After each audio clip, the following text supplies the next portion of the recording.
Chicos, buenas tardes con todos. Esta es una clase para el segundo de secundaria y el tema de hoy es las castas durante el virreinato del Perú.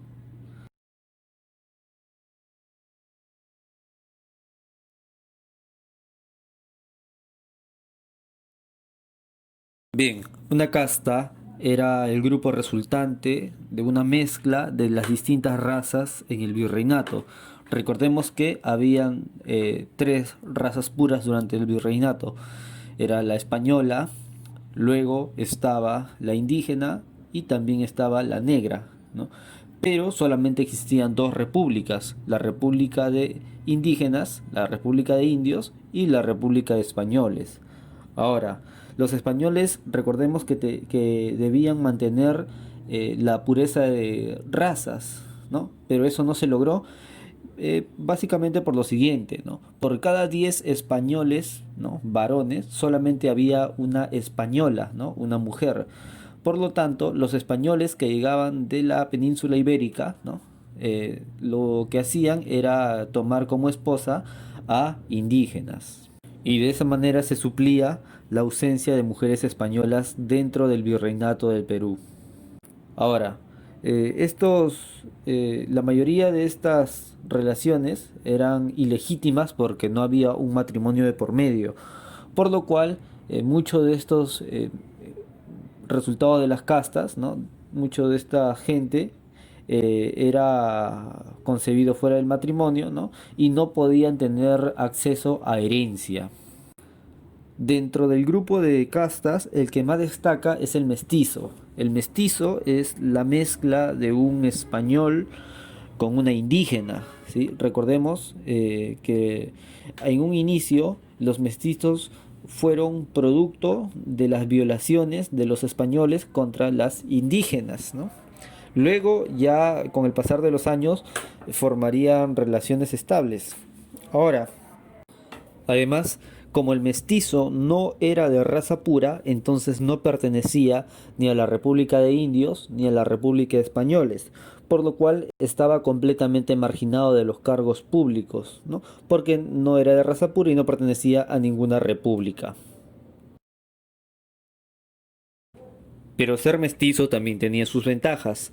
Entre esas ventajas estaba el que no pagaban tributo y tampoco mitaban. O sea, que no iban a trabajar a las minas. Además, el mestizo más destacado era el Inca Garcilaso de la Vega, hijo de un español con una madre indígena.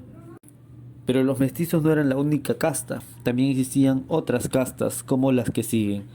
Blanco más negro daba un mulato, negro más india daba un sambo, español más mestiza daba un castizo, mestizo más indígena daba un cholo más una india daba un tente en el aire y un español más una mulata daba un tercerón.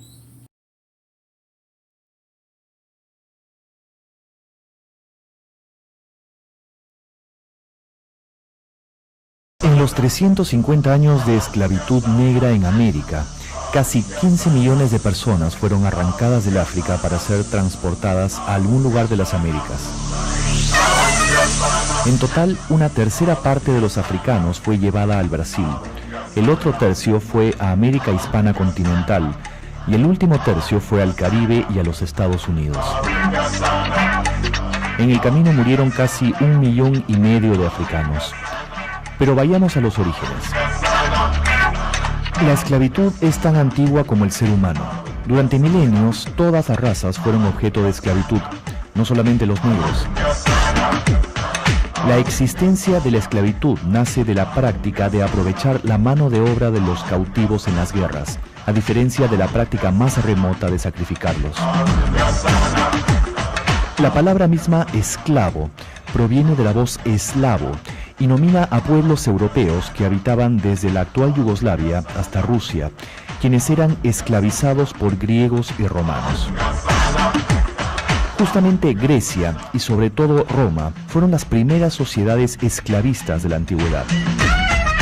Para Aristóteles, la esclavitud era la garantía indispensable para que los hombres libres pudieran dedicar su tiempo a la política y buen gobierno de la ciudad. Durante el apogeo del Imperio Romano, los esclavos representaban casi el 40% de la población total. Más adelante, la esclavitud empieza a centrarse en los hombres de África. La raza negra ofrece individuos fuertes, robustos y de buena salud. Desde el siglo XV hasta el fin de la esclavitud a mediados del XIX, la inmensa mayoría de esclavos fueron negros. Los mercaderes portugueses rodearon el África buscando la ruta para llegar navegando a la India. Ellos instalaron factorías a su paso por el continente negro, sin conquistar tierra adentro, sino instalándose en los puertos y obteniendo preferencias para comerciar. Al interior de África, la caza de seres humanos era consecuencia de guerras entre tribus y reinos africanos. Todos los esclavos del África fueron comprados a propietarios locales. Los compradores europeos eran íntegramente dependientes de los vendedores africanos para la entrega de esclavos.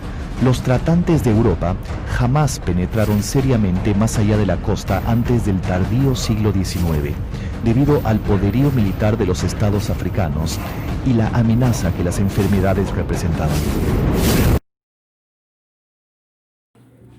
Los esclavos fueron traídos del África mediante contratos llamados asientos para trabajar en las haciendas costeñas, en las haciendas de azúcar, algodón, trigo y vino, y también en el servicio doméstico, o sea, venían cocineras, ¿no? Lavanderas, ¿no? Personas de limpieza, cuidaban niños y eran amas de leche, ¿no? Ya que llegaron a aclimatar en la cultura de la sierra, ¿no? Recuerden que el ambiente del África no es el mismo al ambiente de los Andes. Ahora, las esclavas domésticas estaban en conventos, ¿no? Limpiaban, cocinaban, ¿no? Todo el servicio era para las monjas, ¿no? Ahora, no estaban libres de violencia sexual, ¿no? La violencia sexual era común en varias de las esclavas sexuales, ¿no? Que eran propiciados por los españoles, ¿no? Por los blancos españoles. Y con los esclavos también viene una gran variedad de comidas, ¿no? Por ejemplo, llega la carapulcra, los frijoles, el caucao de mondongo, ¿no? Entre otros, ¿no? Ahora, los esclavos llegaron del África, de las zonas de Guinea, el Congo y Angola, de las costas de esa zona, ¿no? Llegaron a América cerca de 10 millones de esclavos, de los cuales 1,5 millones se habrían ido a las colonias españolas. Cuando hablamos de colonias españolas, estamos hablando del virreinato de México y el virreinato del Perú. A los nacidos en América se les llamó criollos, ¿no? Recordemos que los criollos eran la raza, eran los españoles, pero nacidos en América, ¿no? A estos negros también se les llamó criollo, pero para usarlo como insulto contra los criollos blancos. Ahora, estos eran sacados del África y llegaban a Panamá, donde eran bautizados, ¿no? Y ahí también cobraban el seguro de los esclavos que habían muerto, ¿no? Pues se pagaba un seguro para transportar a los esclavos, ¿no? Ahora, solo tenían que presentar 2 orejas ahumadas y clavadas a un palo, como un anticucho. Lo que pasa es que tener la oreja de un esclavo muerto, ¿no? Era prueba para cobrar el seguro que se pagaba por el esclavo, ¿no? Y ese seguro se cobraba en Panamá. Ahora, los esclavos eran vendidos como piezas de ébano, ¿no? Entre 300 y 500 pesos, ¿no? O sea, un caballo valía 4 esclavos aproximadamente, ¿no? Al comprarlo se les marcaba con hierro candente para saber que ese negro ya tenía dueño. Y a ese procedimiento de ponerle, ¿no?, el hierro caliente se le llamaba carimba. Además, los esclavos llegaron al Perú por culpa de Bartolomé de las Casas, ¿no? Recordemos que Bartolomé de las Casas defendía a los indígenas, ¿no? Pero si ya no había indígenas que trabajaran, ¿no? Entonces los esclavos tenían que reemplazarlos. Ahora, el tráfico negrero no fue impulsado por los españoles. El tráfico negrero en realidad lo hicieron los portugueses, ¿no? Después lo hicieron los franceses y los ingleses y los holandeses, pero principalmente los portugueses. Los españoles eran los que compraban esclavos. Ahora, una razón por la cual los españoles compraban esclavos es que ellos habían traído enfermedades que los indígenas no tenían defensas. por lo que los indígenas comenzaron a morir, ¿no? Entonces, al haber ausencia de mano de obra, alguien tenía que reemplazar ese trabajo y ese trabajo fue reemplazado por los africanos. Ahora, estos africanos, estos esclavos, ¿no? También podían comprar su libertad, ¿no? En sus tiempos libres podían trabajar para otro amo y ese amo les podía dar una propina. Entonces estos esclavos ahorraban para comprarle la libertad, ¿no? Con su amo. La llegada de los europeos que cruzaron el océano en busca de conquista significó también la presencia masiva de enfermedades desconocidas por los indígenas americanos.